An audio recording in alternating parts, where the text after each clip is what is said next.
Welcome to It's a Woman's World, a show which discusses any and all topics under the sun from a woman's point of view. Hosted today by Nadia Giordana, and here's Nadia. Hello and welcome to It's a Woman's World. I'm Nadia Giordana. Co-hosting with me today, Dr. Susan Strauss. Howdy. Happy to have you here today. Thank you very much. And Gail Roddy. Hi, ladies. Gail, it's wonderful to have you here today, too.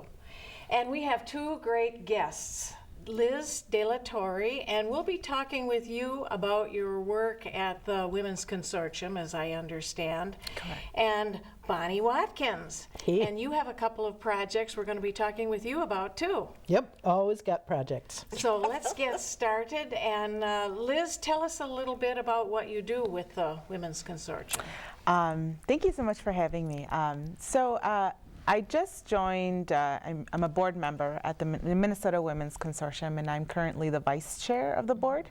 But we're an organization of organizations that work to better the lives of the women here in Minnesota. So, like I said, I just recently joined the board in August, and I come from, the way the board is structured, we have the majority of our board members are member organizations, and they represent, so I'm with the U.S. Women Connect, so that's kind of my connection into there. But we've really been working on restructuring our organization. We have almost an entirely new board this year, and so so we're just thinking about ways of being more inclusive to women who live in rural Minnesota and outstate Minnesota, and also really trying to bridge that gap where where we talk about feminism and we talk about the issues that are important to women, but also how do the issues that we care about as a consortium translate to women of color. So I think we definitely have our plate full, and it's been really a rewarding experience to be able to bring new ideas into the organization, and also seeing the organization grow as well. So many issues. Yes. I have to jump in. Yes, go ahead. Some people know that I used to be the director Yes, of the yeah, Minnesota you did. Women's Consortium, and I'm also the Minnesota State Coordinator for U.S. Women Connect. So that's actually how I met Liz, and who also lives in my neighborhood. Yes. So it's really a thrill for me, not working there anymore, to see.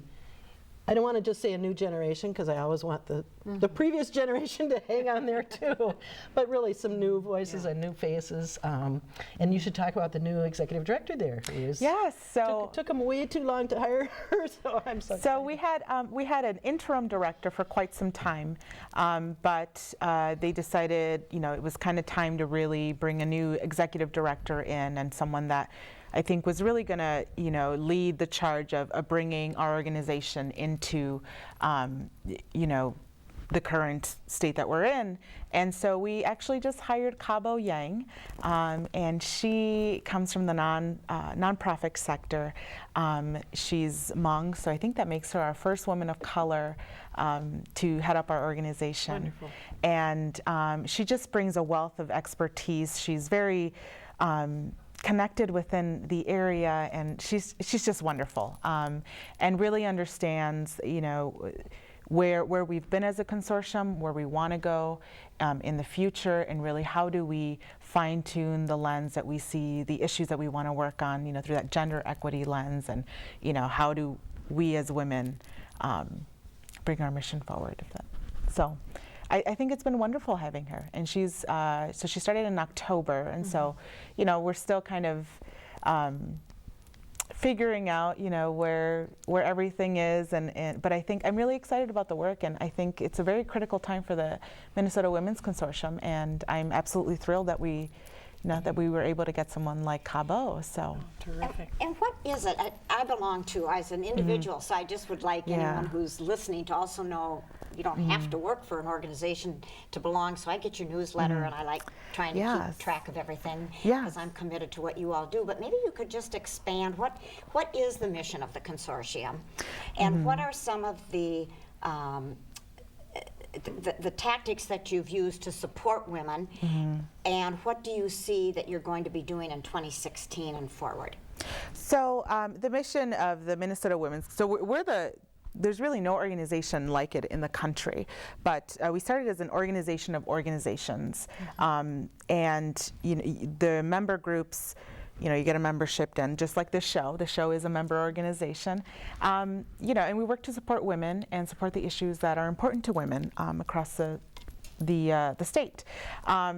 And so one of the big things that have come through in the last couple of years, the Women's Economic Security Act. So the Minnesota Women's Consortium, in partnership with some other organizations, was able to do the summit, which is usually right before the legislative session starts here in Minnesota. And so, I think that's also become very recently something that we've been kind of putting together, and we're working on that as well right now for the Women's Economic Security Summit for 2016.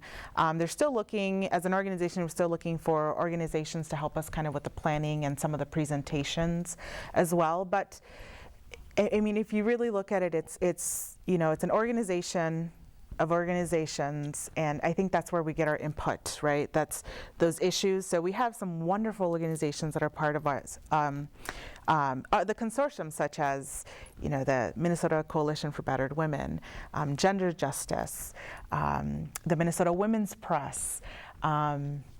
I don't know, what else do you think, Bonnie? Well, it's such a range. It really is hard. It's so diverse in every way. And so there's a lot of like service organizations that provide services. So Planned Parenthood, for instance. Aren't there even some, like in, say, Medtronic, the women's group or something? Don't you have those folks There too? are some of those. I think there's fewer of those corporate groups than there used to be. I mean, and it's everything from, labor unions to individual members. And there's coalitions within the coalition. So I'm active in the Pay Equity Coalition, for instance. It's like 10 different groups that come together for that issue. There's advocacy groups. There's kind of mentoring groups. There's a group called New Cha, which is Hmong Women Achieving Together, that has done a lot of training each other, supporting each other on a very kind of peer level. So, it's just kind of anybody who's committed to basically equality and justice for women. I think you've got a national reputation. When I travel to other states, for example, I will hear people say, oh, Minnesota, you've got the Minnesota Women's Consortium. Wish we could get that going. So I think there's a great respect for that the consortium exists. Like you said, it's the only one in the country, as well as what you do. Why doesn't it exist in other states, or is that just a matter of time? I'm not sure. I'm trying to figure that out, and I spent a lot of time in Wisconsin, and there definitely isn't a consortium Wisconsin there. is really hurting. Well, there are states where sometimes 3 or 4 groups can come together, sometimes for a short period of time. But so my organization, U.S. Women Connect, which is not giant and powerful, but has a similar concept that we can help each other across state lines in that case. I think the reason it has not really worked on the ground, lots of states, is that, well, first of all, nonprofits are so struggling these days. We're all working on our own budget and our own organizational structure and our own strategic plan. So being able to transcend that and get outside building your own organization is hard enough. But then, there usually are a few egos and personalities involved, who's in charge of women in your state. But I think a lot of times it comes down to a litmus test on issues, that who supports which issues. And I really think there's kind of an organizational detail that made the consortium work from the very beginning, which is there was a huge meeting. 20,000 American women went to Houston, Texas, way back in 1977. The Carter administration actually funded this, and really made an agenda for what women want. 26-point thing that has pretty much anything you can imagine that women wanted. There were a lot of tears and fighting, but they came out with this result. And the consortium magic is, and it's still a pretty good list today, by the way. It's a little bit long to remember, but it's all good stuff. The consortium organizational piece is you don't have to endorse all those issues. You don't have to support abortion rights, for instance, which many groups just can't. Like the Girl Scouts can't take a position on that. But you cannot be working against anything on that list. So that provides the common ground, that you can all come together. And it's, in a way, it's a boring bylaws detail that people don't think about, but instead of saying you have to be for what I'm for, saying as long as we have anything in common and you're not against what I'm working on, we can find common ground. And I think that's really the magic. Who and how did it get started? Now, it goes back to 77, but there must have been some trigger. The Houston thing? Well, no, in the Minnesota. It was 1980, not too long after that, so Okay. that really helped. I mean, that was when feminism was kind of in the water in that era. All we baby boomers were out there then and really moving And we were shaking. mad, weren't we mad? We were mad. You know what, I'm still mad. No. Yes, right. But no, I was working then at the Legislative Council on the Economic Status of Women, and we became, and there was bad, I think somebody bad had just been elected governor again, or somebody bad had taken over the legislature again. You know, women's programs were being cut dramatically. It was just another one of those moments where we said, we have just got to come together. None of us could really afford a lobbyist. Right. But coming together, maybe we could have our voices heard a little bit more. So it's just another terrible legislative session, a terrible election. And somebody figured out how we could make it work. Oh, and the Council on the Economic Status of Women, then as now, was part of the legislature. So pretty constrained and limited in what they can do. So we said, we need something outside the government that can be a little more free. So that's how it was born. Okay, And that's just the fact that it's been around for 36 years is kind of amazing. I was going to say 36 years. Yep. Which brings us to the big party that's coming up Yes. that Liz wants to tell you all Tell about. us about that. Yes, so we have our 36th celebration, which will be on Thursday, January 28th at the Anderson Auditorium over at Hamline University in St. Paul.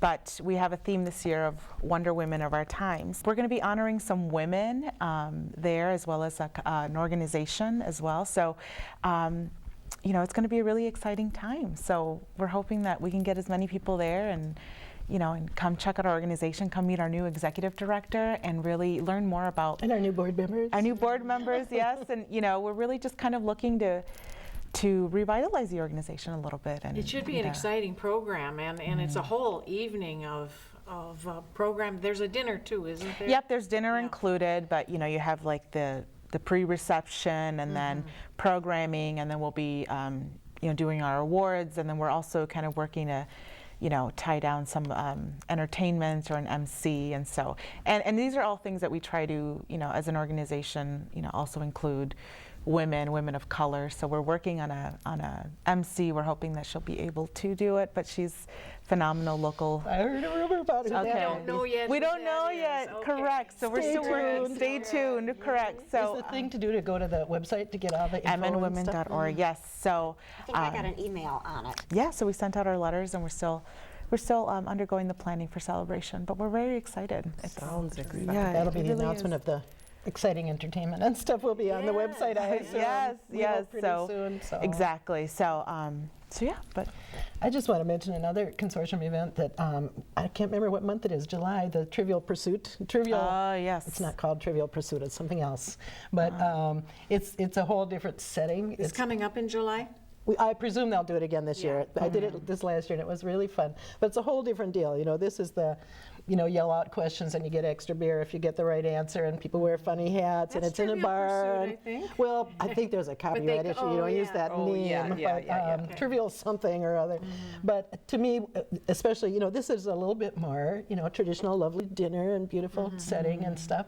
But I love the message that we're here for everybody, and there's people of all ages go to both those events, but showing that, to me, if you want to build a community and build and be there for all the women, everything you do needs to show, that you're sensitive and open to that. It's not just your expensive fancy dinner thing. It's not just your crazy bar crowd. It's it's everybody, and it's hard to keep saying that, but you have to do it. Well, when you mention the word trivial, I think years and years and years ago, the consortium put out a box of cards that was called Trivial something. I don't they actually remember. made up a board game years ago. And Gloria Griffin invented it, I think. found that the other day. I moved. you and still have I it. still have You it. still have And I found it when I was moving. I don't know what I've done with it, but I know that I found it, and I thought, what a wonderful thing. They should do this again. Yeah. It was great. I hope they still have a copy in the office somewhere. That might be a valuable antique. Yeah, right. I was going to ask too, I know in the past you've done Women Come to the Capitol.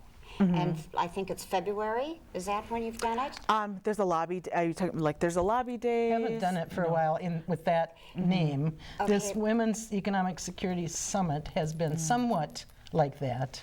Well, then it was to try to bring girls from the schools in to, Girls Rock. Probably maybe what it's you're been changed now to Girls Rock. Yeah. So there is a program, Girls Rock, where we bring school-age girls in, and then we have a program for them, speakers. I was a volunteer last year before I joined the organization and the board, but they had, the majority leader, they had the lieutenant governor speaking to these girls who would come in from various parts of the state, and then we kind of just did a lobby day, and then we would go in and since this session was not happening at that point, but they got to meet with some of the folks and really sit in on some of the committee hearings.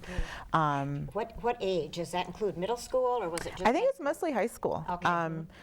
And that's actually, part of some of the undertaking that we're going as an organization is, looking at our programs such as Girls Rock, and, how do we, there's really some opportunity, I think, for development of the next generation of women that are going to be working on these issues, and maybe having something more where, we follow through a little bit more, or having some sort of mentorship, which also could potentially open up the doors for, funding and grants and things like that. So we're really, as to bring it back, the organization, we really are just kind of doing, a self-examination of what can we do better, how can we, and really putting the focus on how can we include more women of color. Yes. And I think and that's disabled women, maybe. Have you? I mean, women of all walks of life, right? Single women, African American women, Latino women, everybody. So we're doing a lot of soul searching within our organization. And I think I really like the progress we've made so far. So There's a lot to look forward to. there really is. Sounds like it. There really is. I want to So- emphasize that doing a lot of this through those member organizations too, and serving them. That if there's all these organizations out there, many of them struggling for visibility, voice, staff, whatever, that again, helping each one of those organizations thrive is gonna be the key to women moving forward. That there's 2.6 million women and girls in Minnesota. We really cannot help every one of them individually. So true. But through those, I think Planned Parenthood serves 400,000 people a year. I mean, really? huge numbers. Really? I'm not sure that's the right number, but there's huge networks of sexual assault programs and battered women's programs. There's so many things out there, including in the rural parts of the state, that getting that message out, having a friend in every county, It's important. is just making people know they're not alone. I feel like that's kind of the old story. You're not alone up there in And- Biwabik. Bonnie, we have about 10 minutes left, and you have a couple of projects you Yeah. wanted to talk about. One was unfinished business, and the other was the women's pay equity. Yep. Let's hear I'll something. try and be brief on both those topics. It's hard for me to be brief, ever. The unfinished business project I've talked about on this show in the past was originally, still is, video on-camera interviews with women across the country about the future of the women's movement. How are we going to make this happen? And the issues I've been talking about lately are three: poverty, reproductive justice, and ending violence against women. That for all the fabulous successes of the women's movement in the 40 years I've been involved, those things are just dogging us. We just have not finished it. So I've interviewed 36 women in 8 states on camera now. But I am woefully far behind in publishing the result, editing, and putting all that stuff out there. People can see everything I've done on that at a website. A lot of it's on YouTube, but if people go to unfinishedbusinessusa.com, they can see everything I've done. I also learned that, so I've made 30-minute episodes, but it turns out the 2-minute trailer is really the good part that forces me to say, what was the important 2 minutes of that? So feel free to just watch the 2-minute trailers. But of late, the latest thing I did was in August 26th, which is Women's Equality Day, the day women got the right to vote. I was able to host a discussion at the Women's Consortium building, and Liz was there. It was so great to have her. And I was really tickled to have a group of 16 women come together. I very carefully picked people who had been active, who were knowledgeable, who really had some kind of expertise or direct engagement with the issues. But young and old, half women of color and half white women.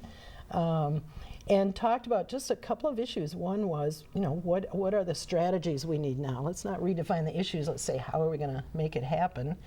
And where are we going to get the new energy that some of us are getting a little tired, And it was a really interesting discussion. I'm still busy transcribing the results. I audio recorded that. I decided not to video record it because I wasn't sure people would speak freely. But it was a good day, wasn't it? It was. It really, really was. And one of the themes that came out was, again, the women of color leadership, that although as a white woman, I tried to just kind of provide the platform, but I handed off the kind of facilitation of the day to two Pueblo woman from New Mexico, my dear friend Kathy Wampovi, who did a major presentation and had us make things out of clay, which was very interesting.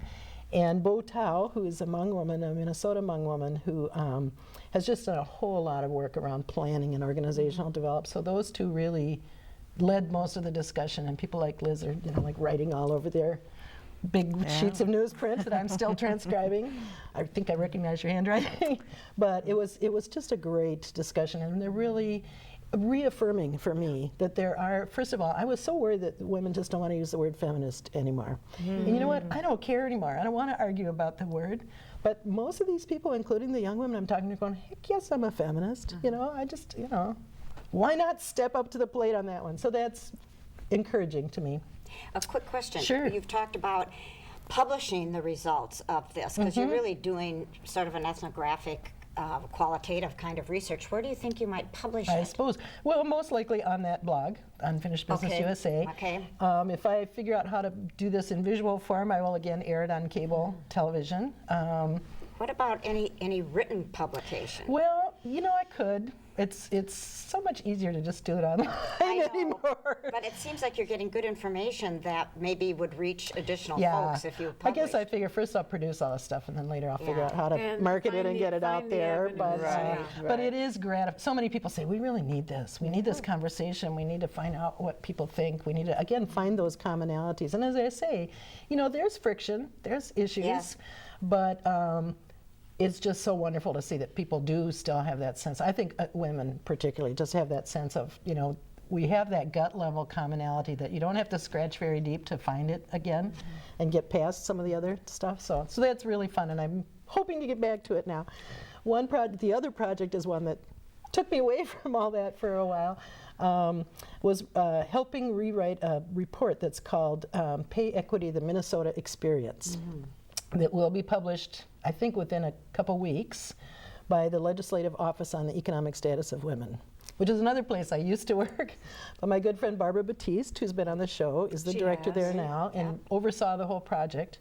But I worked with her and two others, Faith Zwemke and Nina Rothschild, who people may or may not know, in rewriting a report that was last updated in 1994. So that's been, 20 years since we said, what the heck is going on?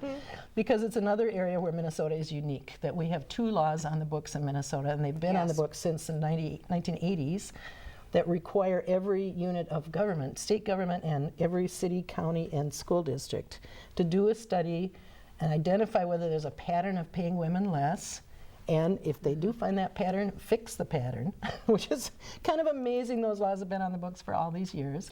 What kind of accountability is there? Well, that's one of the brilliant features, and again, Minnesota is totally unique in this respect. It isn't, let's take a city, for example. Those local governments all have to report once every 3 years. They send in a report, they've reviewed, they've evaluated every job, they've looked for a pattern. If there's a pattern, here's the list of the female-dominated job classes that need to get a pay increase, and here's when we corrected that problem. And that's monitored by the state every 3 years, and the state reports that to the legislature every 3 years. Great. And they do still find inequities, because jobs change over the years. So just one example was a city liquor store manager who got a big raise. Somehow she got paid less than the guy who, drove the snowplow or something. And her raise made the difference. I think she was making $9 an hour before pay equity. This was in last year's report. And after pay equity, $14 an hour. Great. So that moved her from, sub-living wage to living wage, essentially. So, it's still making a difference today for lots of women. But so there are other states that say, oh, yeah, we have equal pay for equal work. Well, nobody really has that either. But even those states that have a policy like that, it's usually complaint-based. So if you think you're not being paid fairly, you And need you to file a complain. charge Yeah. with the Yeah. State Human Rights Department or get a lawyer, and it takes years and you Not go that crazy. easy to And do. you know, so this is, the woman doesn't have to do anything; it's automatic. And if they don't, and they get in trouble and they have to pay money if they don't file those reports. So it really is a wonderful system. But a lot of people don't. I mean, can get very technical and complicated. So it's really good to have. You know, I certainly tried to put everything I know into one huge document with 45 footnotes, so that everybody will have that information when I get hit by a truck. You know, one of the things that I know that you've talked about, and I know the consortium is involved with it, and I am involved with it as well, as violence towards women. And one of the things that I would like to see us do more of is to involve men. I noticed that Nigeria, for example, they have partnered now with 3,000. They have a whole program that they do. There are 3,000 men now that have formed a coalition to work against violence towards women, as well as equality for women. And I'm thinking, gee, if Nigeria can do that, why can't we? And I think that violence towards women is a men's issue, quite frankly, and that men and women need to partner with it, and I just don't see that men are owning it.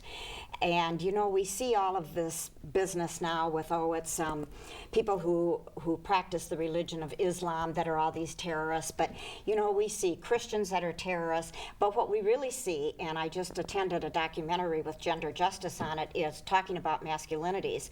And the thing that's missing when we talk about all this violence, whether it's to women or men, is we keep saying, well, people or terrorists or whatever, and it's men. And that's not to be male bashing, but we have to look at what are we doing as a society in raising our boys, and what does it mean to be masculine. And I don't see enough of that where we partner with men so that they see, hey, we're doing this to women. What is it about my gender, on how we're raising our sons, that they would do this? And I would like to see us doing more of that, and I don't see it. Of course, I'm not starting it either, but it's an issue. On that note, we're running out of time, and I wanted to thank all of you for being here today. This has been a great conversation. Thank you, Bonnie, and Liz, and Gail, and Susan. And thank you for watching It's a Woman's World.